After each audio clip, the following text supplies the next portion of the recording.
In terms of important mathematics, we've also got to think about, are we letting number dominate? My wife, who also works in mathematics education at Monash University, she often says to teachers, if you want to improve your NAPLAN results, then teach more geometry or space.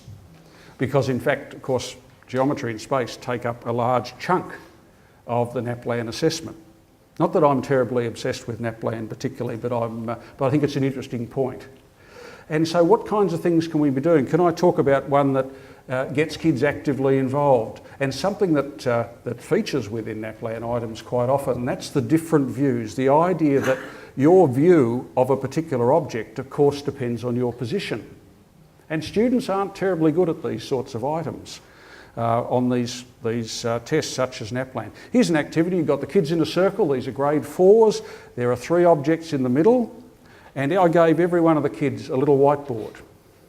And I've been using these little whiteboards more and more because they can quickly give you a picture of what the child's thinking if you give them a particular task and ask them to hold it up. So here's the kids sitting in a circle, and the way in which I did it, I sort of divided the class up into 4 bits.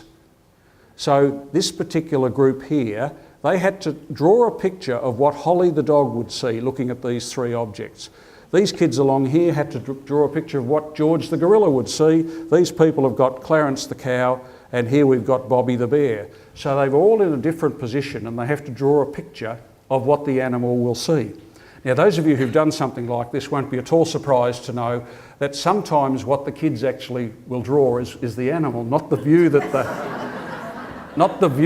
the animal would see, but draw a picture of the animal. But once we kind of got beyond that, we got some nice sort of work, and we had a lovely conversation about the different views and what you could see from one position and what you couldn't see from another.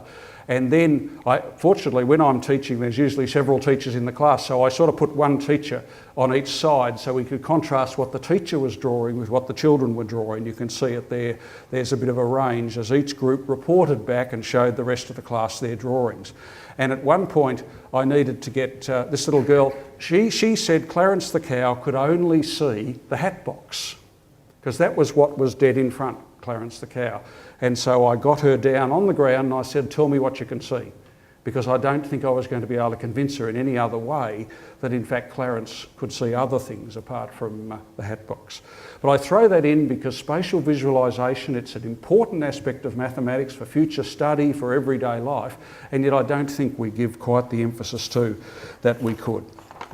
Because when kids come to items like this, for example at Year 7, you've got 1/3 of kids at Year 7 who couldn't say what the side view of the building would be. Can you see the close connection between this activity? It's not about teaching to the test, but the message is if we engage kids in these rich experiences, they'll be well prepared. We don't need a lesson on NAPLAN. We need a lesson on important mathematics in an engaging context.